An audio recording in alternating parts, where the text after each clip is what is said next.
Alex Mozet, and welcome to Winner Take All, where we talk about the constant battle to fight back and win against big tech monopolies. We've got a great lineup today, a whole bunch of I told you so.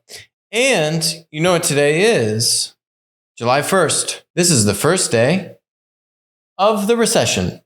We are officially now in a recession in this country. No one wants to talk about it. People look at CNBC, right? This is CNBC. The Atlanta Fed GDP tracker shows the economy is likely in a recession, but we need to wait like 6 weeks to actually declare that we are 100% in a recession, not likely. So a recession is defined as 2 subsequent quarters of shrinking, of contraction in the economy. In Q1, you had 1.6% decline, and the Atlanta Fed tracker says the second quarter is running at negative 2.1%. So it's not like, oh, well, it's looking more positively. It's shrinking less than in Q1. No, this is saying it's looking like it's trending worse. The quarter is now over, but we need to wait for the official announcement before saying that, yeah, we're in a recession, gang. Inflation is not going away. They report that inflation is like 8 or 9%. Inflation is probably 20 or 30%. There's no other way. And we called it right for years on this show multiple times that inflation was not transitory while the Fed kept on saying, oh, don't worry about inflation. This was basically all of last year. There's no logical reason why they would raise unheard of 75 basis point increase and then say, yeah, we think we're going to do the same thing again, another 50 to 75 basis points in the next meeting, which is coming up shortly here, right? The only reason why is, the official inflation stats are not accurate, and inflation is actually much worse and much more widespread than actually being reported upon. And I think that's exactly what's happening. I've talked many times on the show about where we see inflation at, because our track record is actually better than the Fed's, which is not a point I'm proud of, frankly, right? Like when the Fed misses this, Applico, my company, like we will actually thrive in this chaos, which is another point we're going to talk about, which is what happens to tech startup valuations. Hint, they aren't good. Which is actually a benefit for my business. But the real problem with inflation and recession and all these things is it hurts the lower to middle income, which there are hundreds of millions of people that fall into that bucket struggling just to put food on the table. And they're the ones, when you print $10 trillion, whose wealth are you erasing? It's theirs. The rich get richer. Right? The disparity, the income disparity, the wealth gap gets larger when you print $10 trillion. Inflation wipes out your everyday, your hourly worker, your blue collar worker, right? Their wages aren't able to increase fast enough to keep up with the rate of inflation. It's really sad. And they're the ones that actually bear the brunt of this. And that's when, we like to joke, oh yeah, we called it right. The Fed was wrong. That's the real sad part of this whole story. Actually, hundreds of millions of Americans, middle America, and they're the ones that when the Fed messes up like this, when the Fed wants to print $10 trillion and have everyone kind of be like hunky-dory and, smooth things over, and then ignore inflation, which was so obvious. And then now, as a result, they're going to crash this economy like we've never seen before. That's the sad truth. It didn't need to be this bad. It did not need to be this bad, and it's going to get bad. And a lot of this was avoidable, both from a central bank, Federal Reserve, and fiscal. The federal government has not helped us one iota to avert this now recession, which is here, and it's only going to get worse. So didn't need to be this way. Let's put it that way.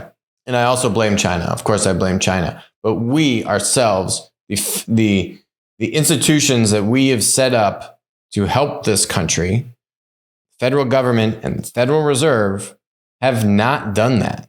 They've actually done the opposite.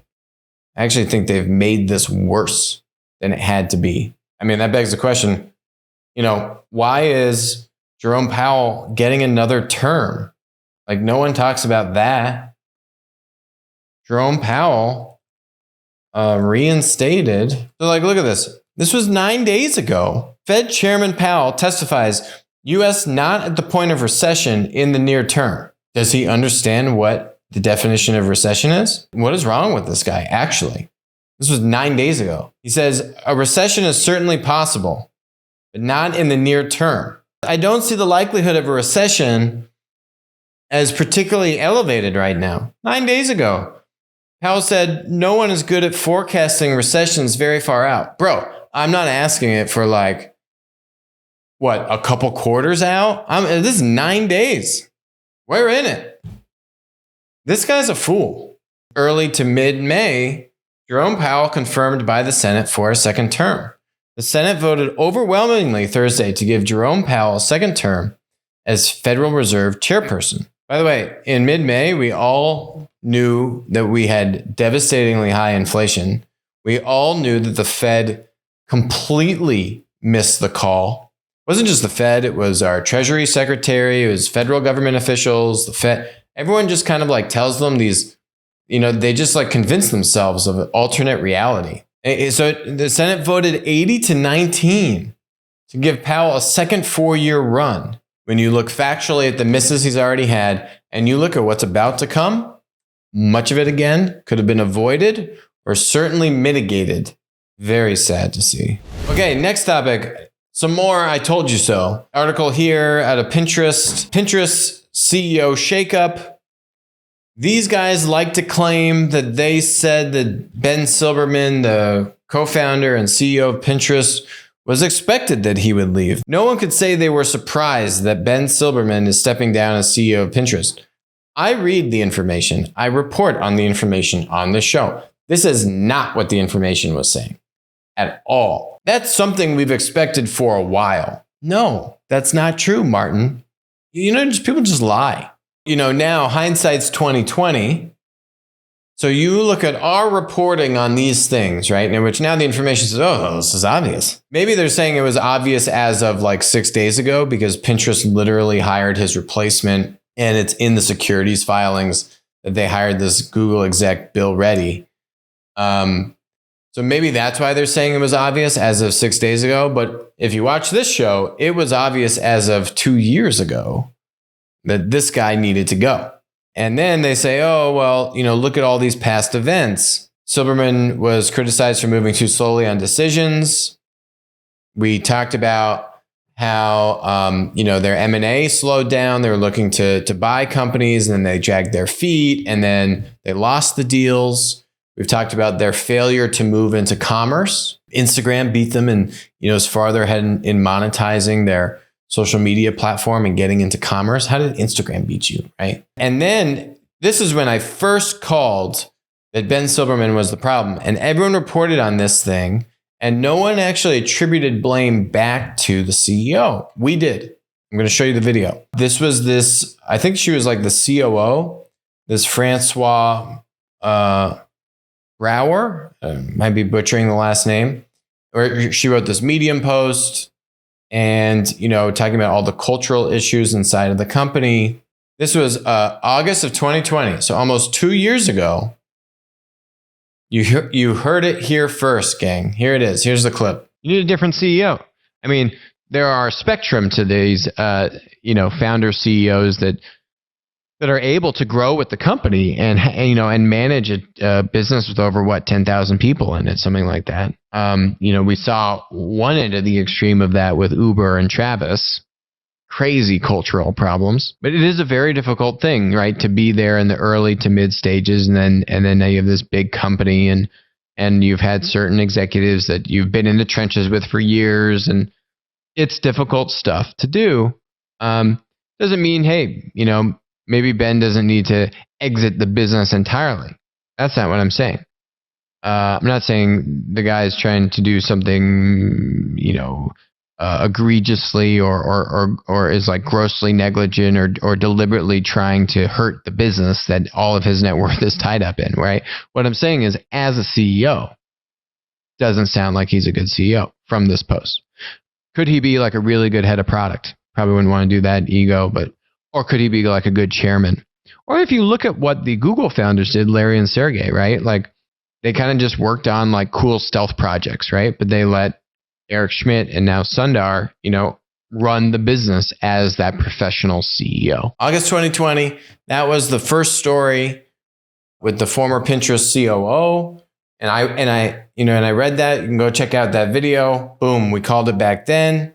We also continued to call it here. Pinterest failed to spend $500 million to go buy a company that does commerce. They're trying to go buy this company called Verishop. Turns out that maybe PayPal was going to buy Pinterest. And then the thing with PayPal falls through. They call back a Verishop and say, hey, Imran, let's do the deal. And then they got turned down. CEO's problem. If they're not able to go and do their own product innovation, then you got to go buy stuff. And maybe that can give you growth. But they're not able to do either now. And then 2 years ago, you got the COO leaving, talking about all these cultural issues. Seems like a problem with the CEO. So they couldn't do commerce internally. And then they tried to go and blow $500 million on this company. And the company told them to go to hell. So they just can't do commerce for the life of them. They can't build it and they can't buy it. It's their path to the promised land and they cannot figure it out for the life of them. But we have called this thing 6 different ways from Sunday and we got it right all the way to the bank. Damn, we nailed that one. See ya, Ben. Maybe the board watches our videos, right? And in that case, board, you're welcome. But you should have watched the video from August 2020. That would have saved you a year and a half and you would have been able to go buy that company and be able to made a bunch more money. The funny thing is, this photo of him, the information used for this, I was at this luncheon. This is at the Economic Club in New York. I listened to the guy speak there. Was not impressed. We're in a recession and tech startup valuations ain't doing so hot. And they got more to go.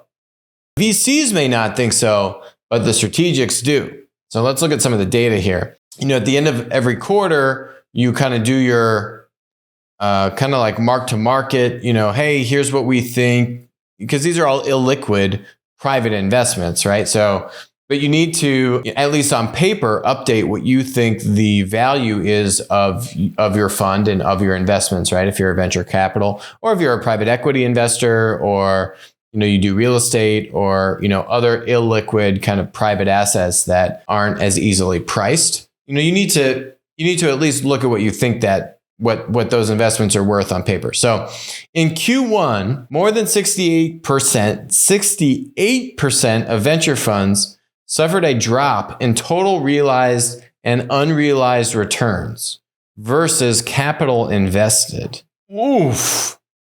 Ugh, that take the air out of a lot of people. Of those funds, the median decline is 3.5% from 2021's peak in terms of. So, that's not that much. That's the median, though, not the average.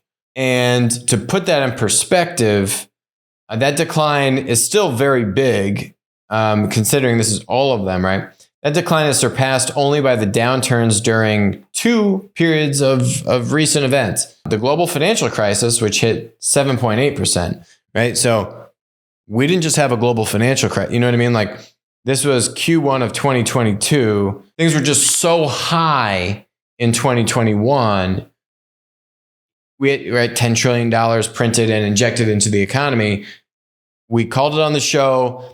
Not only did we say that we have real inflation, but we absolutely called asset price inflation long before anyone else was even willing to agree that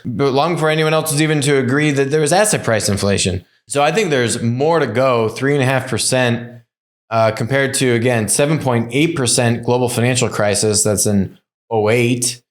And then .com crash was 15.7%. So we are not done seeing this. Again, these Q1 is we did another video talking about the lag.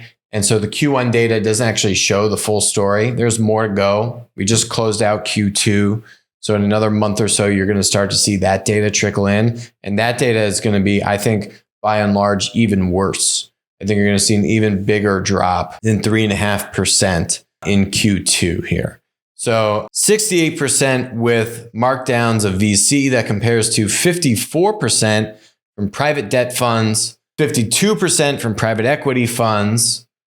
And so VC, they're winning this. They're winning this race, unfortunately. And then you look at the median downtick. Private debt and PE had a 10 basis point decline, so 0.1% decline as compared to VC at minus 3.5%. Right?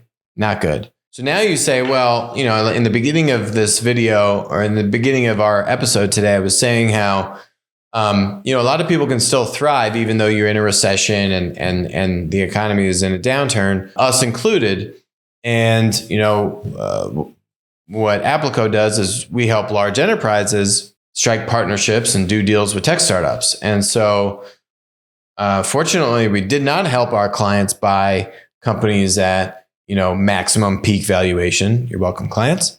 They probably wouldn't be a client anymore if we did.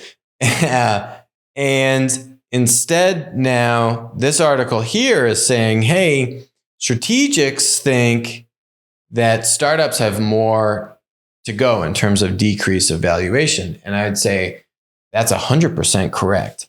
The VCs may not think that. VCs are telling their startup portfolios to look at potential sales. And they've got some quotes in this article about that. But then the article is saying, hey, anecdotally, we know VCs are telling their startups to look at that, but the data actually doesn't show that. So what's interesting is here's what the data is showing is the actual amount of strategic acquirers. So these are strategics. These are, enterprises, corporates buying VC-backed startups in the US. That number actually peaked in Q4 of 2021, a little over 300 deals that closed in Q4. Now you got to remember, there's a lag here, right? So for a deal to close in Q4, it had to start in Q3. So now what you're seeing though is the closed count in Q1 dropping to 260. And now in Q2, this is as of June 24th. So you still have a week or so of data to go.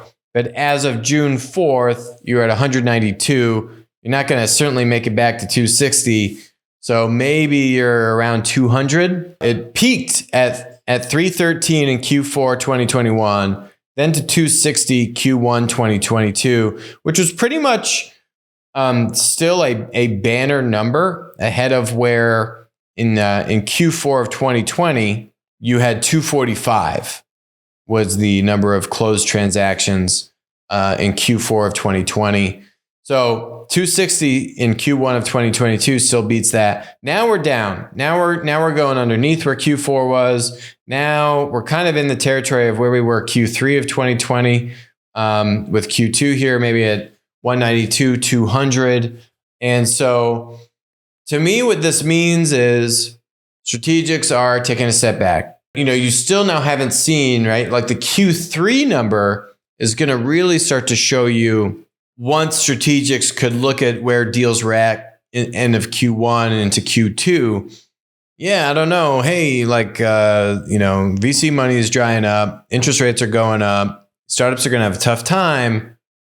Let's wait before we really go buy someone right now, right? I think this Q3 number is absolutely going to drop from where it is in Q2. You could say it's going to drop below the low. So the low for the past 5 years was actually 163 deals, and that was in Q2 of 2020. That was the low.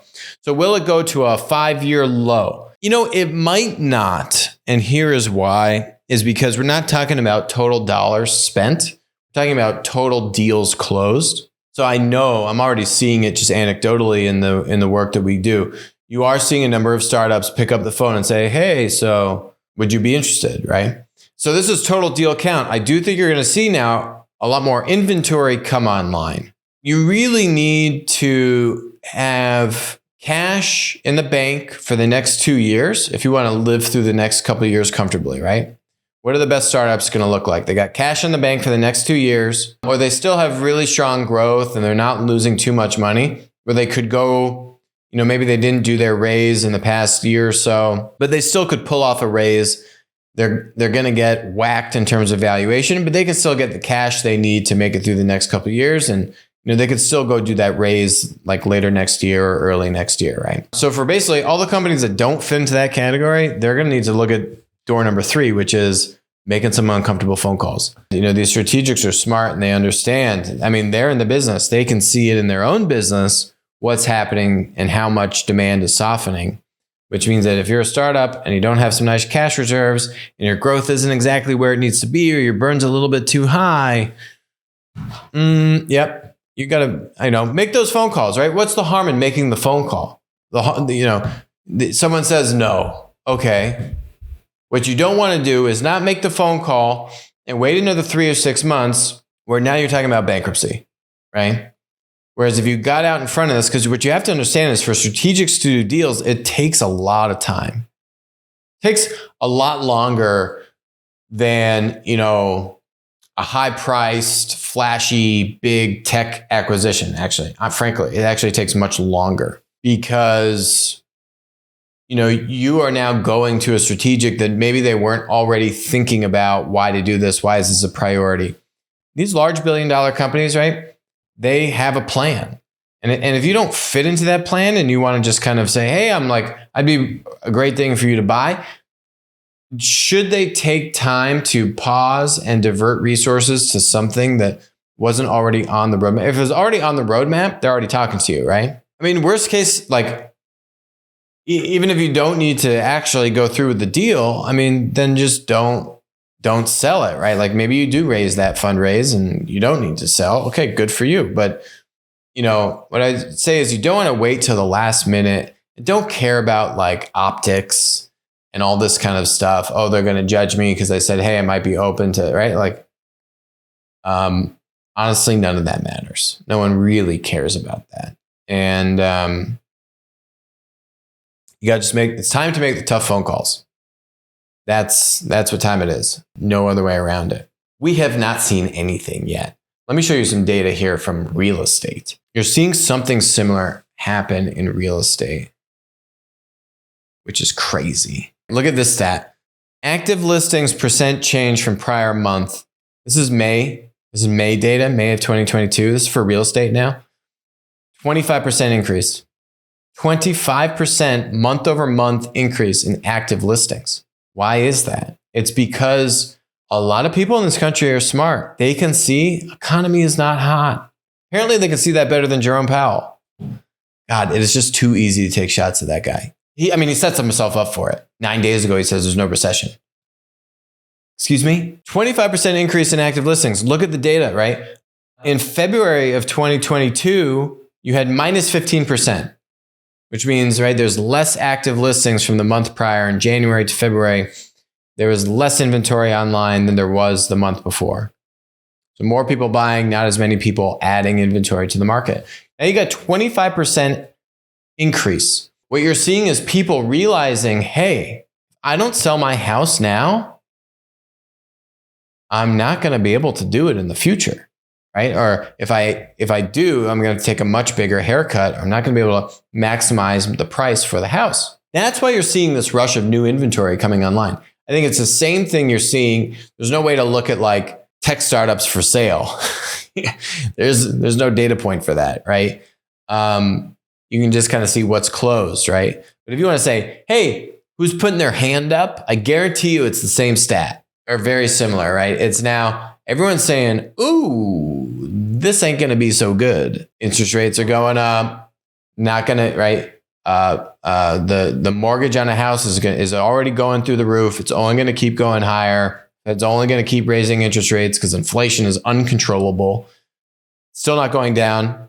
Talk to my B2B distributors all the time. It's still not going down, gang. And the stuff they see is at least 6 months out from the time it gets to the consumer and the actual inflation reading.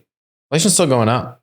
People have figured it out. People are smart. They can say, oh, once the data really comes out in real estate, and for example, the Q2 data, once that data comes out, which again is lagged by a few months, and you really understand that home prices are coming down, and the deals that are closing are now closing for less, but there's a lag on that data.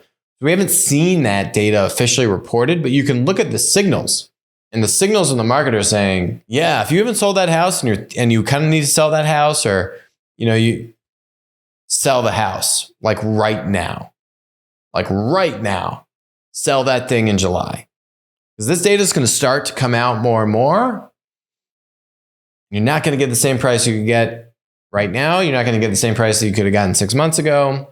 So Netflix, it's just too easy to beat up on these things. Netflix is now going to do ads. This company, they don't innovate. I'm not even talking business model innovation. This is just this is product innovation. That's all this is. Business model innovation is, how can we embrace like a platform business model?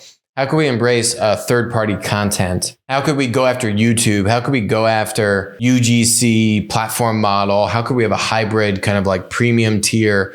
Right? We've had so many videos on the show how the only ones actually innovating in content business models are the platform monopolies.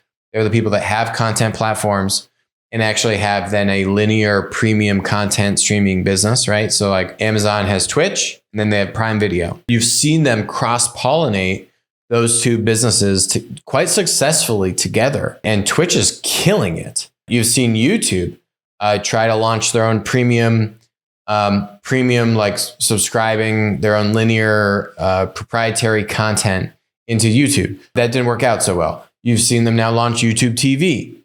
Right. So you're seeing multiple players innovating in this arena. Apple's doing its thing with Apple TV Plus. Then they've got their, Apple Music and podcasting, and they've been slow to drag their feet on, bringing in like premium podcasters that are exclusive to the platform. They've like flirted with doing it, and they just haven't been able to execute on it. But nonetheless, right, all the content platform monopolies are tinkering around with a hybrid, right? What's like a 3P, a content platform business model plus a hybrid, a linear premium content model. None of the linear players go the other way. Disney doesn't go the other way. Netflix doesn't go the other way. HBO doesn't go the other way.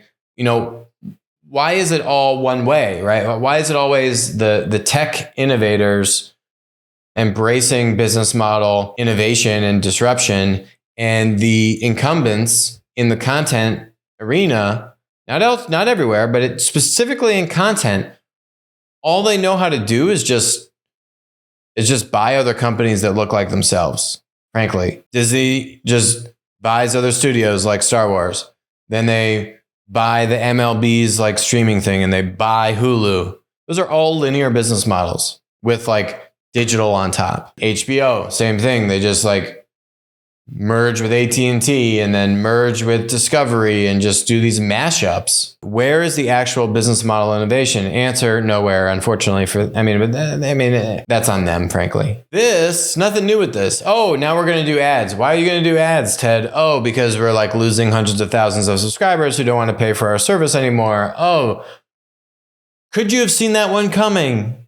Yeah, you could have. Why are you waiting now to do advertising? Like, you couldn't see, You think the competition is actually catching up with us? You think like we might lose subscribers in the future? You can, look at what your CAC is. Is your CAC increasing? Cost of customer acquisition? Like, you don't think there's some smart people inside of Netflix that said, hey, we might lose subscribers. Like, you think they just finally realized they're going to lose subscribers when they lost the subscribers? No, I guarantee you no. There's smart people that work at Netflix that were ringing the alarm bell. I just don't think the top brass were listening to them because they're stubborn. And how do I know they're stubborn? Just look at how this company has behaved for the past like handful of years. They had such a huge head start that if they were actually more innovative, they would not be in this position. Like, now they're just doing ads, and he's speaking about their strategy at the fancy festival in France. Who does that? Like, just launch it, bro. Just like do it. Why do you keep talking about it? Just do it. And now they might partner with Google to run the program. They're never going to do it themselves. It's just sad. What you could do is is say, hey, you know what? Now that we're going to do ads, we're going to do third-party content. That would be disruptive, right? No, they're just going to do ads on their same linear streaming business model, right? Like this is not actually anything innovative. The hedge funds have been saying to do ads for years, right? So if the hedge funds are determining your product strategy, you've got serious issues, Netflix. No innovation in programming, and we're going to let, new types of like user-generated or hybrid content creation models. Nope, nothing there. That'd actually be interesting. Nope. Instead, he says, we are not going to have ads in our premium tier. It's just going to be a separate tier. Guarantee you, he just lied right there. I guarantee you. Market, July 1st, 2022, market, once you let the ad genie out of the bottle, ad genie is going to want more eyeballs. And where does Netflix have the most eyeballs? Oh, that's right. In the actual business that they have called premium streaming. Like, without a doubt, ads are going to make it to the product you pay whatever it is, $12 a month for. I don't pay for Netflix. I will not pay for this junk. I will co-opt someone else's account and use their account because they've done a horrible job actually preventing that. So I don't pay for Netflix. I still watch some Netflix stuff. I will admit to that. But I don't pay for it. I use someone else's account. Try and find out whose account it is, Netflix. I dare you. Let's see if you can figure it out. Some breaking, shocking news. Who would have ever thought this would be the case? That TikTok is giving US people's information to, that's right, to China, to the CCP. Man, who would have ever seen that one coming? Besides this show, probably half of the United States. This company is owned by ByteDance, which is owned by China. China said, I don't like the CEO of ByteDance. And you know what? He left. He's no longer involved in his own company. China said, we'd like to invest and get a board seat at a sweetheart deal. And they invested, got a sweetheart valuation, and are on the board. Not only that, they have an entire army of like cyber commission regulators in ByteDance offices to make sure that they're complying. What that means is that they're complying when the government says, I want to see this information, give me this data. And right around when this article came out, TikTok released their own press release. None of this is by coincidence, right? TikTok to use Oracle services to store and secure their US user data. This came out on June 18th. They issued a press release on this, right? And the BuzzFeed article came out on June 17th. None of this is by accident. BuzzFeed got leaked audio from 80 internal TikTok meetings showing that US user data has been repeatedly accessed from China. Not that like TikTok got a request from China and then said, here you go, China. I pulled these reports. Here's the data you're asking for. No. This is saying China said, hey, I want to go query this. Let me go check out what's going on with TikTok. And then boom, they just do it from China. It doesn't matter if they're on Oracle or not, right? Like what that's saying is, we're on Oracle. No one should be able to hack into our data. Okay, great. But China doesn't need to hack into the data. Like they own it. It's a Chinese company. The CCP and a Chinese tech company are literally one and the same. Like CCP says, I want this.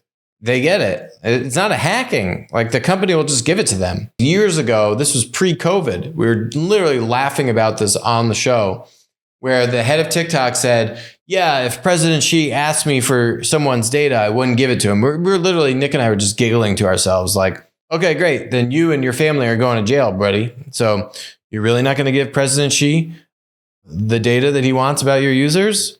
And that guy, surprise, surprise, no longer works at TikTok. What a surprise. And China has all the data they would ever like. Everything is seen in China, said a member of TikTok's Trust and Safety Department in a September 2021 meeting.